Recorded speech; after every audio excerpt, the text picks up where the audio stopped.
Hey there, everyone. Happy Monday, January 27th, 2025. Welcome to Chart This with Dave Keller. I'm your host, Dave Keller, coming to you from a beautifully sunny but still quite cold Redmond, Washington. Didn't have a chance to look at the markets today. How they looking? They okay? Just joking. Quite a bit of distribution today. Of course, the news sort of bubbled up over the weekend. If you are not familiar with something like the phrase DeepSeek and AI and what that means, hopefully you're familiar by now, as at some point during the trading day, you went, what? And started to dig into the picture a little bit more. You know, we've talked all along during this bullish phase driven by AI-fueled mania around mega cap growth stocks. The risk to this is something changes to that thesis, right? That is a known issue with any sort of euphoric rise in any asset in history. The risk is whatever is causing all of that excitement, something changes structurally, right? And we've seen that with so many things. And it could be regulation changes and all of a sudden makes whatever allowed a company to make a ton of money all of a sudden is no longer possible. It's antitrust legislation or preventing, large companies from having a monopoly and they get too big and all of a sudden they can't function in that particular way anymore. It could be market driven, right? Market history is filled with examples of markets going up and at some point, being way too strong relative to the potential the potential growth beyond there. Sometimes, in the case of like Apple, you get to the numbers issue of at some point there are only so many human beings that need a phone, and so you can't build your business on everyone buying multiple phones. So at some point that's going to theoretically stop.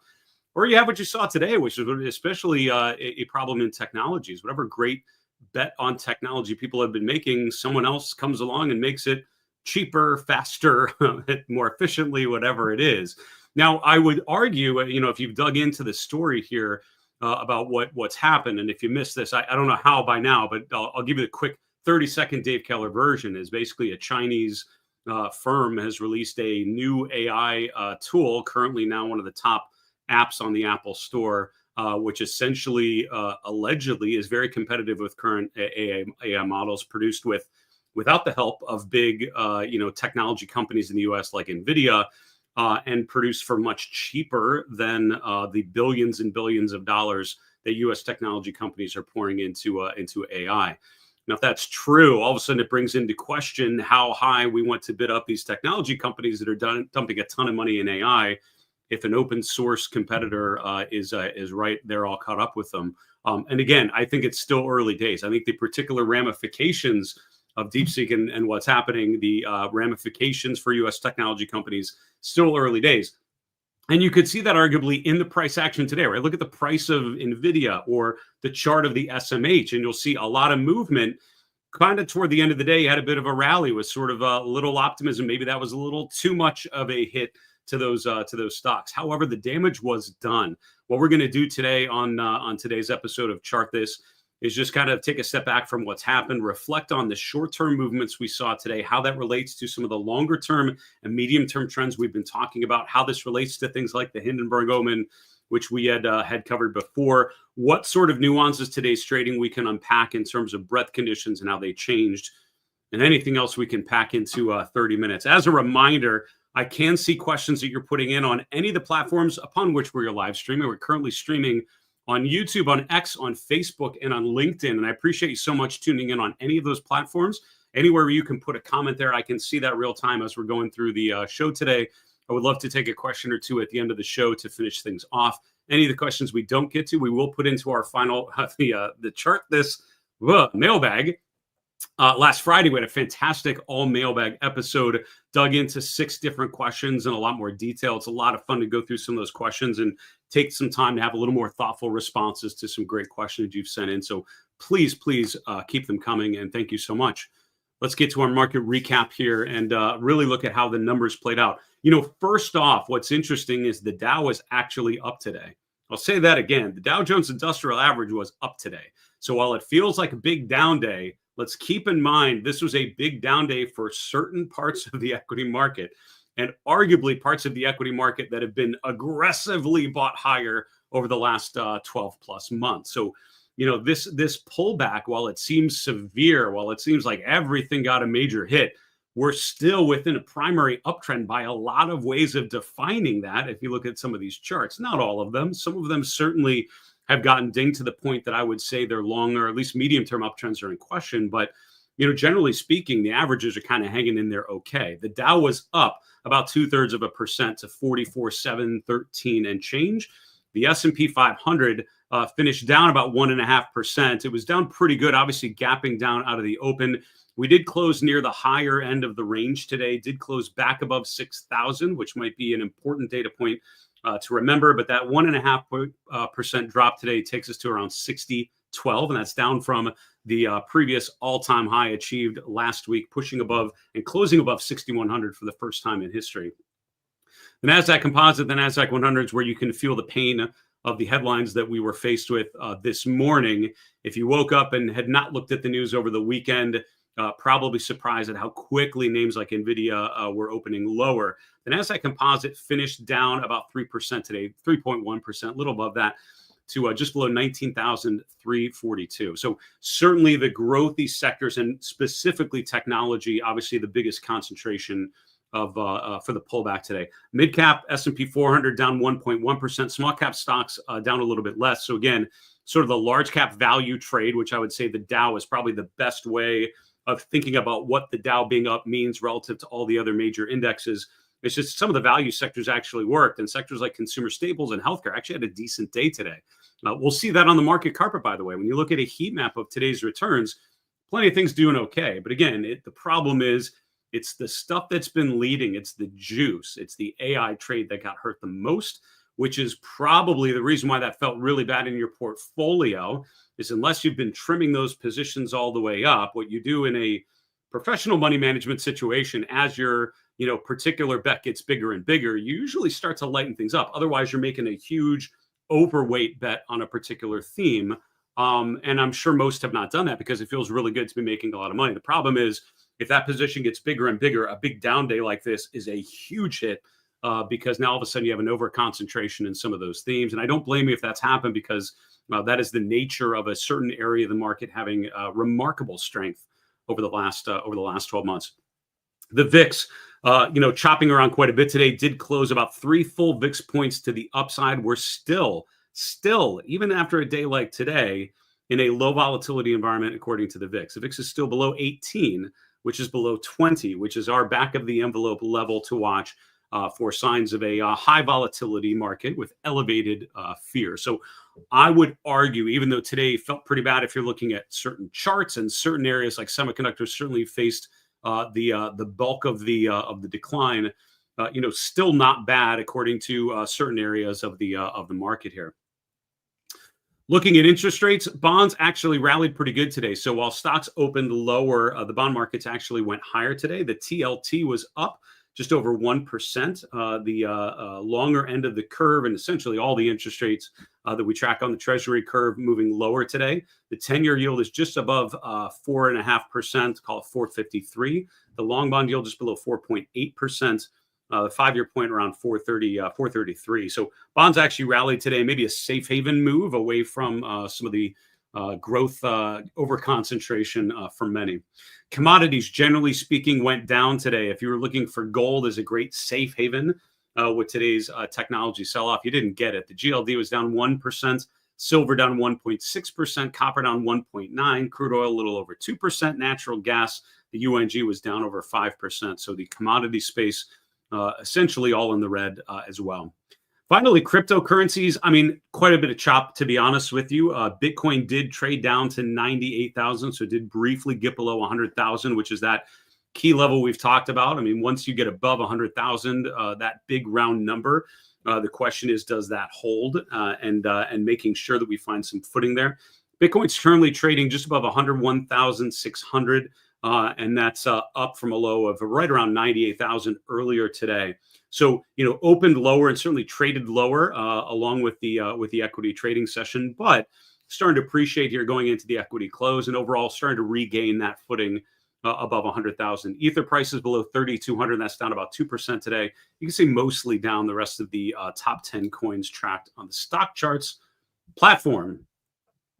When we talk about sector breadth, what I mean is, regular breadth, kind of traditional breadth would be looking at individual stocks, right? You have the S&P 500, 500-ish stocks. What about those 500 companies? How did they do relative to the benchmark itself? And looking at individual stock breadth, or what we'd say classic breadth indicators, really helps you understand participation, right? How many stocks are agreeing in their movements with the overall trend of the market?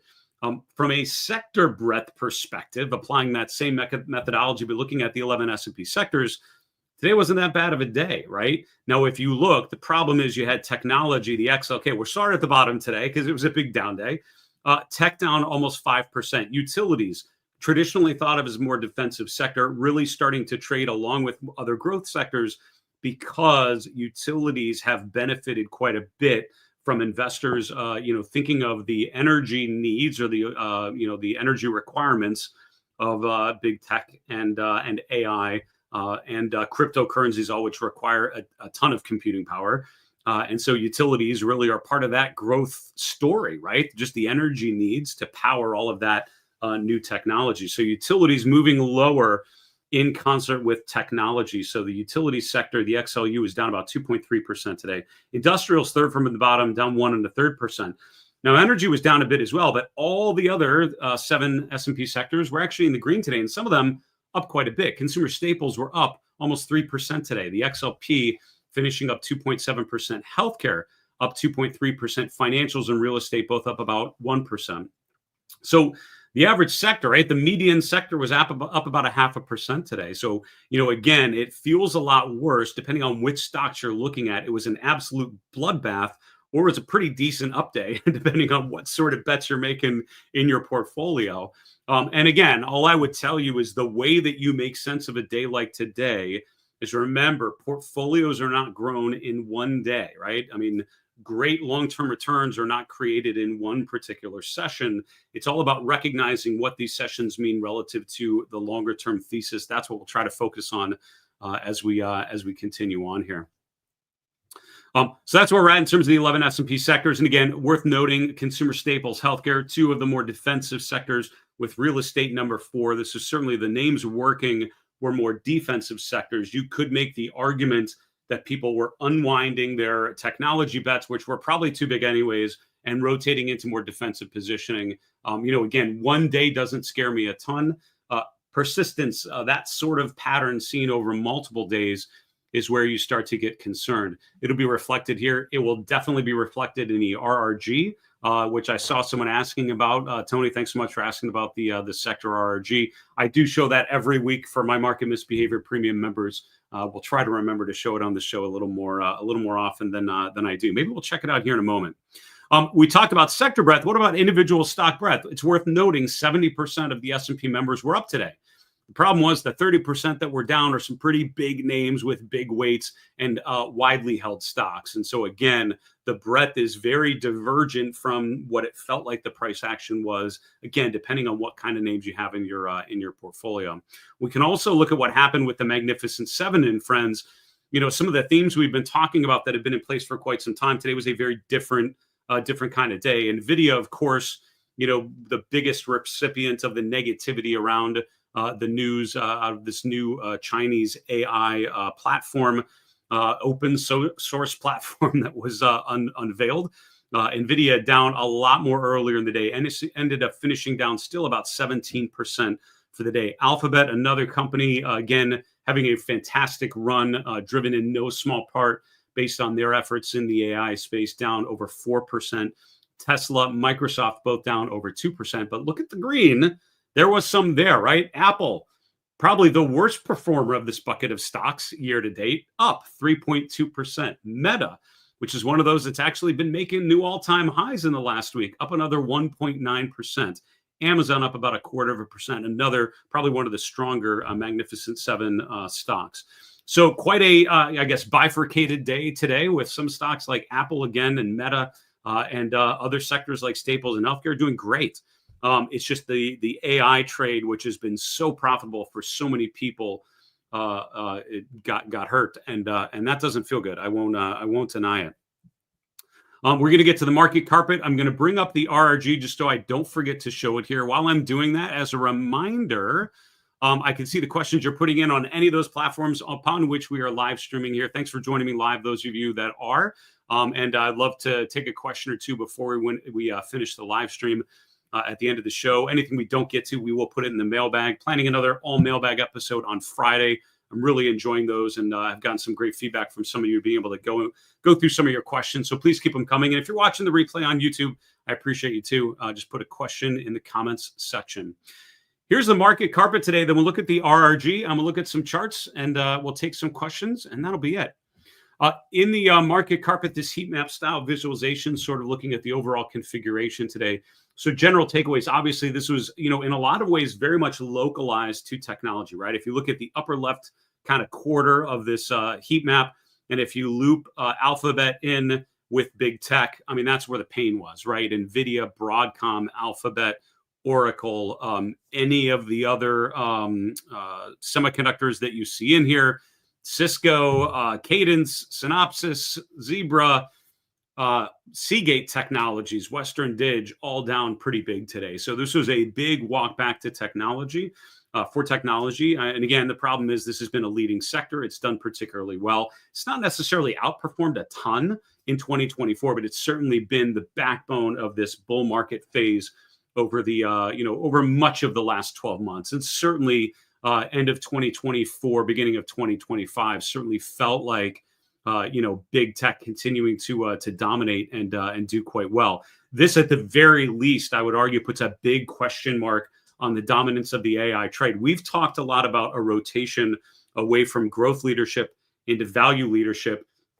I will not tell you that I expected this to be how this particular day played out, and for it to be such a stark contrast between leading growth names that have done very well, getting, dropped very, very quickly, and sectors like financials or staples or healthcare, a lot of consumer discretionary outside of the biggest two names doing quite well today. But this is the type of rotation we've been talking about as being, pretty strong potential of happening, of playing out here, given all of the conditions and how they've evolved, given the aggressive run that a lot of these stocks have had already. So initially, I'm struck by the red that you see in the upper left quarter, besides energy, which also was pretty negative, and then some other random places in like industrials and utilities.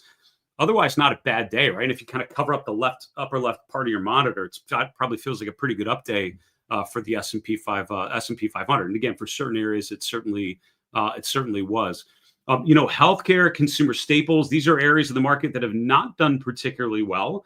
But maybe this is a friendly reminder that there could be some opportunities. And if you look, tobacco stocks like Philip Morris are testing new all-time highs. Walmart actually made a new all-time high today. Procter & Gamble and other names that have been struggling are actually bouncing off of some of their swing lows. And so I would say if you've been ignoring, value-oriented sectors, defensive sectors, hopefully a great wake-up call to not concentrate your portfolio too much into growth and be wary when your bets become bigger and bigger. Really, one of the things I found working with institutional investors and with individual investors, institutional investors think in terms of weighting, in terms of allocation. How much am I betting on a particular name? What's my active bet? And what that means is the benchmark holds X% of this stock. How much do I own above the benchmark weight, which means I'm making an active bet on that particular stock. Individuals think of absolute terms. They think of how much money I'm allocating to a particular idea, maybe what percent of their portfolio, but you don't really think of it in terms of the benchmark weightings. And what happens is a day like today shows you why having the wrong way of thinking of some of those bets can really affect how a day like today impacts your portfolio. And thinking as things do well and do poorly, thinking about how you're allocating your capital across those ideas, hopefully a good reminder of the benefits there.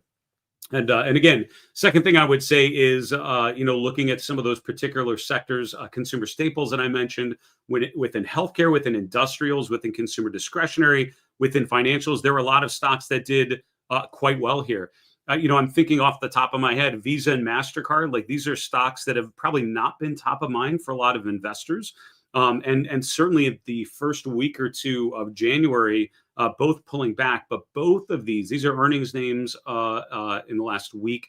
and both popping up to new swing highs today. MasterCard finally making a new high, Visa powering higher and making a new high into today's session as well.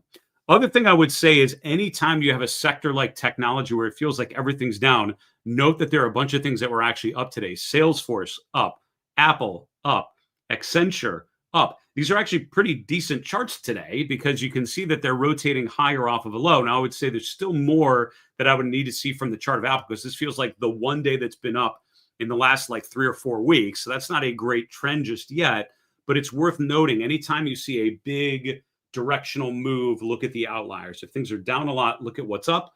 If everything's up, look at the things that are down because that tells you there might be something different. Final thing I would say is, in this environment, if you're concerned about instability, things that come to mind, number one would be uncorrelated or low correlated assets. So things like gold, right? That has what you call a differentiated return profile, which is a wordy way of just saying it does something different than equities. So there doesn't tend to be a strong correlation between stocks and gold. So if you're worried about stocks going down, you can either invest in things that are probably going to go up when stocks go down, which means it has a big inverse correlation, an inverse or a strong negative correlation, or something that's uncorrelated, meaning there's no real relationship between the two. Gold is more of that particular tone. It doesn't have a consistent relationship with stocks. The other thing is look at things that are defensive plays. We talked about staples, talked about REITs. We talked about, at times AT&T, Verizon, kind of the big old telecom names that are in the communication services sector, but are really an old school play. I mean, they're more conservative, higher yielding names. So think about how you're allocating across those different themes. That's how I would feel better about navigating an uncertain period here. And by the way, 2 things before we continue on, look at the RRG and then a bunch of individual charts. First off, I'm doing a webcast, and I'm doing that on Wednesday of this week. We're going to be doing a session called the Morning Coffee Routine Strategies for Success. I have built my own routines, my own investment process around a daily routine, a weekly routine, and a monthly routine. My weekly and monthly routines I share every week and every month with my Market Misbehavior Premium members. We go through in detail, and I share all the insights that I've gotten out of my own process every week and every month. But I also have a morning coffee routine that I do first thing every day. You can sign up for that free event Wednesday, the 29th at 1 p.m. Eastern. You can go to marketmisbehavior.com/morning or scan the QR code that you see on your screen. It's a free event. I will actually walk you through why a morning coffee routine is so important. If you do anything like look at financial television, look at your brokerage account as your first thing to do when you open your laptop in the morning, I would argue you're doing it wrong. I will share with you what I think you should be doing instead of that, and what sort of techniques and tools that I use, and just what I'm getting out of that every morning. Again, marketmisbehavior.com/morning to sign up for that event. The other thing I want to tell you about as I'm bringing up the RRG is I will be doing, or I actually just released the latest episode of my Market Misbehavior podcast earlier today. I'm just here to tell you, number one, it was a great conversation with Jeff Hirsch, editor of the Stock Traders Almanac. I've read the Stock Traders Almanac for many, many years. It's a fantastic repository every year of investment wisdom, of seasonal tendencies, gives you an edge on understanding the normal events that are happening in the market, what usually happens. So then you can use that as a framework with which to understand what's happening now. My interview with Jeff was a lot of fun. We talked about seasonality for stocks and Bitcoin in 2025, talked about Q1 of a post-election year, talked about small caps, a bunch of other things, all in easily digestible podcast form. You can find that on my YouTube channel. And as of today, first episodes are dropping on Spotify and hopefully all the other major podcast platforms. I was just getting the updates as we went live here. But hopefully over the next week, we'll have all of those episodes updated. I'd appreciate you following me anywhere you get a podcast audio. All right, let's get back to the charts and the insights. The RRG, so what does this mean? I mean, so this is the weekly RRG, right? So I would tell you that I usually start with the weekly RRG, and I just had lunch with Julius DeKempeter, creator of the RRG. He was in Redmond meeting with the folks at Stock Charts.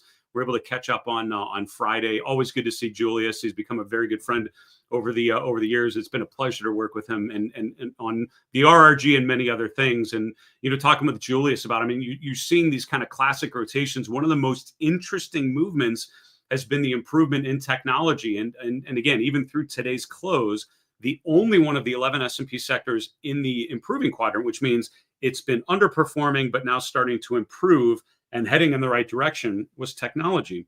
Today, with today's drop, it took a big right turn, which you probably can't see too well, but it's there. It's kind of this big heading northeast, and then nope, we take a big left turn going south. And so the question is, how much of today's move persists? And that's why I would say after one big drop, you wait to see what happens tomorrow on Wednesday through the course of this week. We got a lot of earnings this week, of course, which will be a bunch of additional data points. We'll see how, today's, AI reaction comes up in those discussions. It's going to be, I would not want to be a tech CEO in one of these calls. I'm sure it's going to be a heated and challenging discussion, but that's why they do it. And we'll see what comes out of that.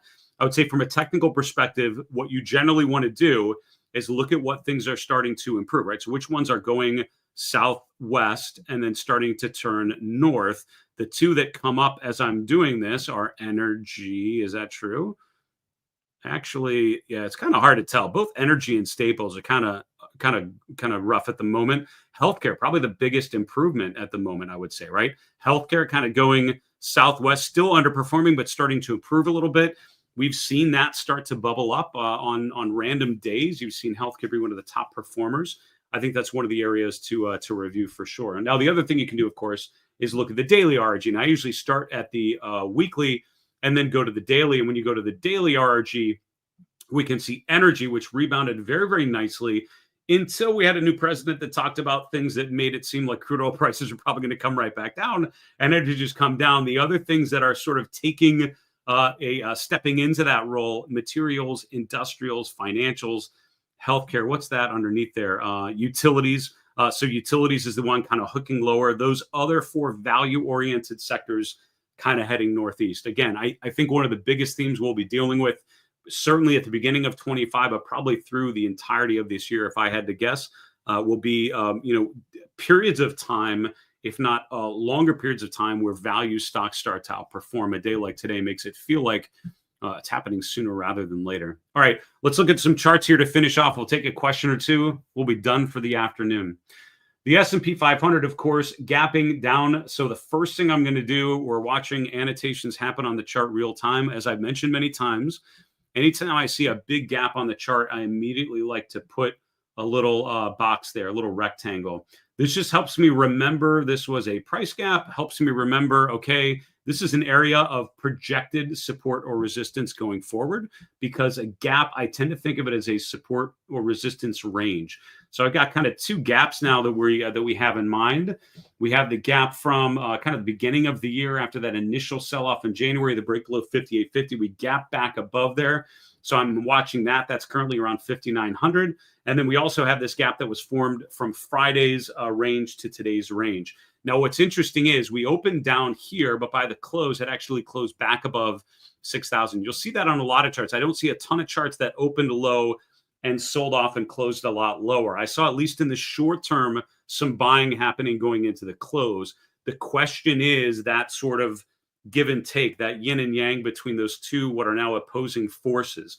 How much negativity, how much, as we learn more about this new technology, this new AI model, and how competitive and low cost it is, and it's open source, how much of that, negates all of the optimism we've been seeing about these companies thriving under AI. The other side of that is people sort of taking the other side of that bet, buying on weakness. And you saw both of those at work today, right? The lower open happened because of the recognition that this is potentially a disruptive, new AI development.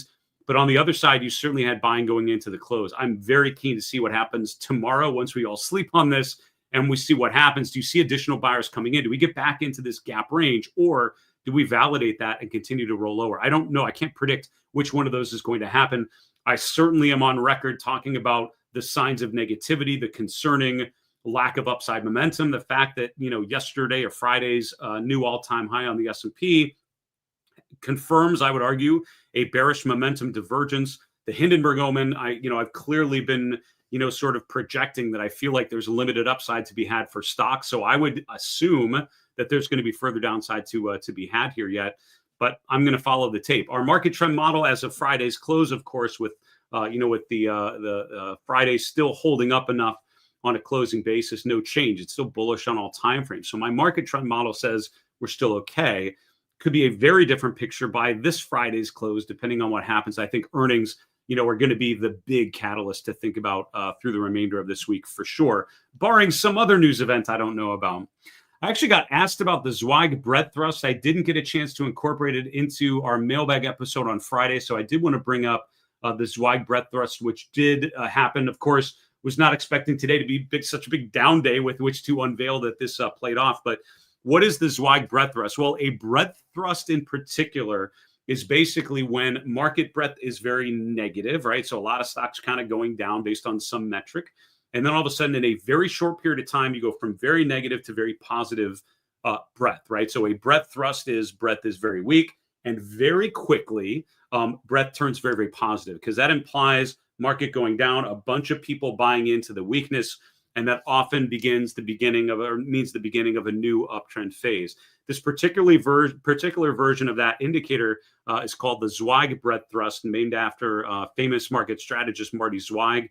Back in the day, he's one of those strategists that, one comment to clients would cause tons of buying or tons of selling, because he was widely followed in the institutional community, had market moving capabilities at the peak. So this indicator, and on stock charts, there's an indicator which actually takes the Zweig breadth thrust model and turns it into a binary indicator. So it's at 0 most of the time, and then if it ever fires, it goes to a +1, and it's done that way so you can overlay it on a chart, and these big spikes represent when the Zweig breadth thrust is fired. So looking back over the last 2 years, you can see 1, 2, 3, 4 previous times where you've had that signal where the market's pulled back, the breadth turned very, very negative, and all of a sudden it turned very positive in a short period of time. We just got one of those signals last week, kind of midweek. So looking back through market history, it's not perfect, right? Nothing is, but most of the time the market's usually higher in the months to come after a Zweig breadth thrust, because that often is the beginning of a new impulse move to the upside. So fantastically interesting that today we gap lower in less than a week after that Zweig breadth thrust finally popped. So the days of competing indicators are alive and well. You've got the Hindenburg omens suggesting deterioration.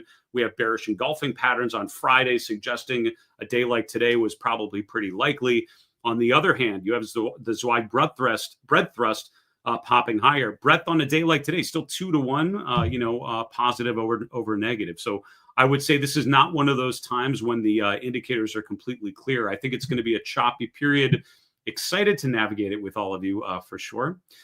Bitcoin trading a bit lower today, of course, in relationship with other risk assets. If you're looking for Bitcoin to be a low correlated asset to stocks, sorry, it's not it. Gold is a much better, and other precious metals are much better at being low, having a low correlation or a low relationship to stocks. Bitcoins are kind of like stocks with leverage, to be honest. It's a noisy, more volatile measure of speculation. You can see that Bitcoin's pulled back over the last week. Earlier in the day, we did trade down below 98,000 for the first time really since mid-January. However, trading back higher, did eventually get back above 100,000, currently just above 101,000. I'm concerned as I look at this chart over the last couple months, the clear negative divergence of higher price action on weaker momentum. This is a pattern we're seeing with Bitcoin, with the S&P, with the Nasdaq, with a lot of individual stocks. And one of the check marks on my bull market top checklist is a proliferation of bearish momentum divergences. I feel like that's easily check-offable at this point, given today's sell-off and how that confirms this previous high that we've experienced over the last week on weaker momentum. I would encourage you to listen to that podcast episode with Jeff Hirsch. We talked particularly about seasonality for Bitcoin, along with other measures of trend I thought was really interesting. Amazon, fascinating day today. We opened down around 226. Certainly looked like Amazon was going to be closing a lot lower, along with a bunch of other big technology names. By the close, we actually moved slightly higher. We closed about 0.25% to the upside. If there's anything to be optimistic about a day like today, and I think there are things out there, a lot of the non-growth sectors doing quite well for sure. Stocks like Amazon and Meta pounding out positive days on a day when it felt like everything was down, positive as well. So Amazon currently closed around 235. The last 4 sessions have had a close within about a point of one another. So Amazon for now kind of stalling out. Again, one thing I would look at is, do we establish a higher high in price on weaker price momentum? Still an open question for the chart of Amazon. I think that's not as much of an open question on some other charts as well. Meta making a new high today. We sort of opened lower but closed higher. That's not really an engulfing pattern because you have 2 up days in an uptrend. That's not it. But it certainly does suggest short-term weakness turning into short-term strength. Earlier, it looked like this was going to be a big distribution pattern with Meta pulling back, maybe hitting the 50-day moving average. But by the close, lots of buyers coming in, apparently showing optimism for Meta, thriving even in this period of a new AI player that no one necessarily saw coming. Currently, Meta making a new all-time high today, up almost 2% at the close, 660, just below that level. So a strong chart getting stronger. And again, the chart of Meta is bullish. We talked about that at the end of last week, breaking above 630. I think that's a nice upside follow through for now. Onward and ever upward, as I like to say. All right, looking at the chart of NVIDIA, this is where things get a little more rocky. You can see NVIDIA closed down about 17%. It opened around 125, ended up closing just above $118 a share. The problem for NVIDIA and for a lot of semiconductor stocks as well is, end of last week, we're talking about, do we have enough momentum to get above the previous highs, right? NVIDIA has well-established resistance around 150 from a number of times in November. Here in January with a big bearish engulfing pattern, another bearish engulfing pattern Thursday into Friday. We covered that over the weekend with our Market Misbehavior Premium members. Today, gapping down at the open, obviously with this news, this new news, we've now closed below the 200-day moving average, obviously well below that previous level of support. On a day like today with a big gap day lower, obviously pay attention to the gap as a resistance range now that we're below there. But also we've closed below the 200-day moving average, which means tomorrow, are we able to close back above there? And if not, I think that's a major sell signal on NVIDIA with further downside potential to be had. Now, the weekly chart of NVIDIA, I'm looking back a couple of years just to apply a bit of a Fibonacci framework. If you look at the October 22 low, and if you take the highs from November, lines up pretty well with the high from the beginning of this year. 38.2% of the way would take us right down to 100, which is right at that September peak, which is right about, or that September low, which is right about here, right? So the Fibonacci analysis would say a downside target to 100, lining up with that early September low. I think that would be a fair way of applying the Fibonacci framework to this particular chart. But again, we'll see what happens tomorrow. Do we regain the 200-day moving average? And if not, I think the bearish divergences, the bearish signals we've been observing really starting to play out. I wrote an article for stockcharts.com on Friday. Actually just posted a video to the Stock Charts TV YouTube channel earlier today on semiconductors, looking at a couple different ways to think about this downside rotation. Similar to what we saw with NVIDIA, bearish engulfing pattern for SMH on Thursday. And then Friday, today, we actually opened up and traded all the way down to around 232, 233. Ended up closing right at this support level. So the close is right underneath this red level, which is around 235. And that comes from the October low, the mid-November low, the late November trade, the low here in late December, and right about at today's close. So I think closing below 235, that's where I had an alert set earlier today. My stock charts login lit up with the banners. My phone dinged because of the breakdown below support. And that's why you have alerts set to capture those kind of movements. Still to be determined if that support level is going to hold. We've got a number of tests of 235 and have been able to hold it. We'll see what happens on tomorrow's session. Now, not all value stocks are up today. Caterpillar was actually down about 3% today. This is a company reporting earnings on Thursday, I believe, on the 30th. But you can see today pulling back off of 410. You can see the high from November, the high from late November, early December, right around that 410 to 415 level. That's where we peaked out on Friday and Thursday of last week. Today, pulling back a bit. I think this is a great chart if and when we can get above 410. That's where I would have an alert set. For now, we're pulling back from an overbought condition. We'll see if there's enough of an earnings catalyst to propel us higher. If we continue lower, though, I'm watching support at the 200-day. That served as support a number of times over the last 6 months. Finally, retail. I mean, at a time when it feels like everything was down today, again, a lot of things were actually up. retail stocks were up. The XRT was up about 0.25%. This isn't every retail stock. It's an ETF that tracks a bunch of them. But look at the symmetry here. The resistance around $78 a share really started in late March. Look at how many times we tested that level through the course of 2024. We finally gapped above there in November, pulled back, briefly went below it, but we're able to regain it and get up to $84 a share. We have now, in the last 6 weeks, pulled back.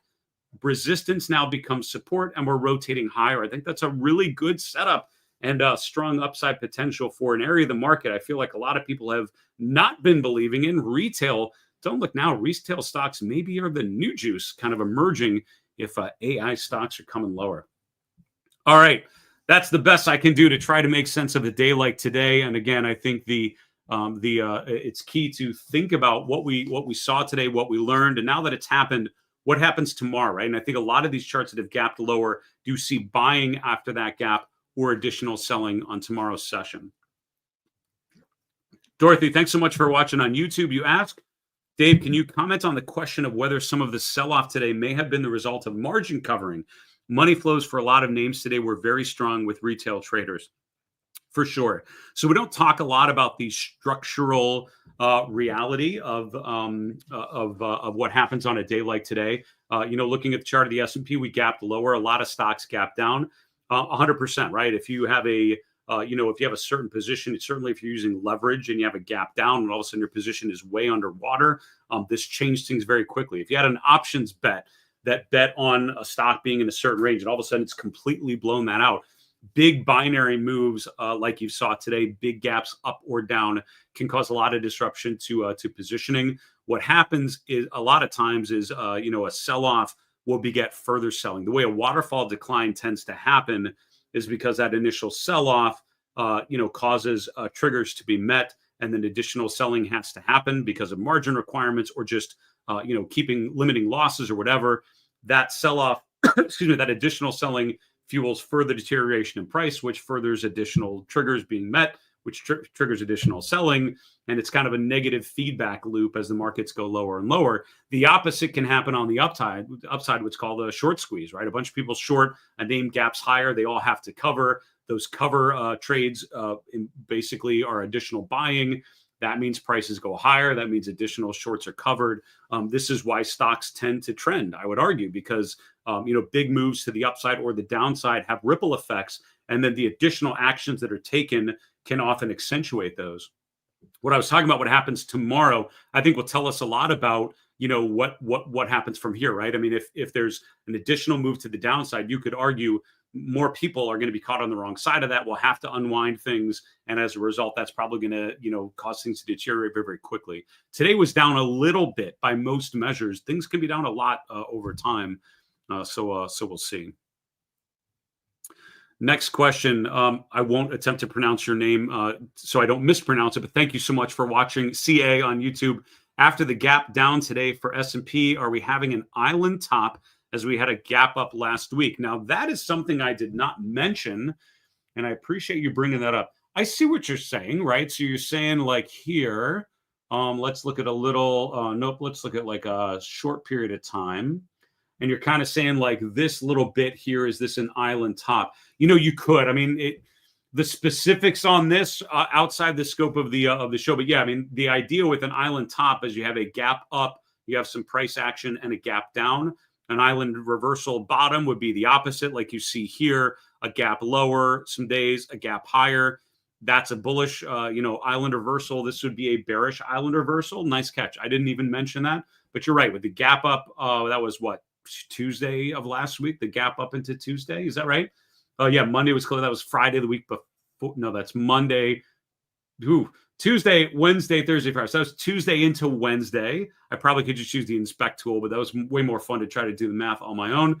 And then the gap lower, 100%. Yeah, island reversal. Anytime you have gaps on both sides, and think of it like you're looking at a map overhead, and you see this little piece of land as an island off of there, 100%. That's a different way to think about short-term distributions. Suggests we go a little bit further down from here. Great point. I hadn't even mentioned that one. I appreciate it. It's a nice catch. What's interesting when you think about all of these, things that have emerged, right? With today's sell-off, it sort of feels like what we talked about on Thursday, which is our last live show, we talked about how, while the trend overall has been positive, plenty of reasons why stocks could go lower. Momentum overall has not been as strong, but it's too early to determine that because the market's still going higher. Now, I think you have a clear higher high in price, and you can look back to Friday's peak as the high on weaker momentum. So I think at this point, there's no denying that the market has gone higher on weaker momentum for now. Again, one day can change that, but for now, it certainly looks like a distribution over accumulation by my read of the charts. Hey, folks, thank you guys so much for watching today. I appreciate you, those of you tuning in live. We had a number of people joining us live here on the different platforms. I thank you for that. If you're watching the replay on our YouTube channel, I thank you for that as well. Please don't forget to put any questions for the mailbag in our comments section of any of those platforms. We have had a lot of fun answering questions in the mailbag episodes. We'd love to answer one of yours for sure. Also, don't forget, latest episode of the Market Misbehavior podcast just dropped earlier today. Jeff Hirsch of the Stock Traders Almanac. We're just starting to upload episodes on all the different podcast platforms. So hopefully over the next week, you'll have all of those populated, but would appreciate you following and liking and doing whatever you can to promote them on those different podcast platforms as well. For Market Misbehavior, I'm Dave Keller. Have a great night. And remember, it's always a good time to own good charts. Take care, folks.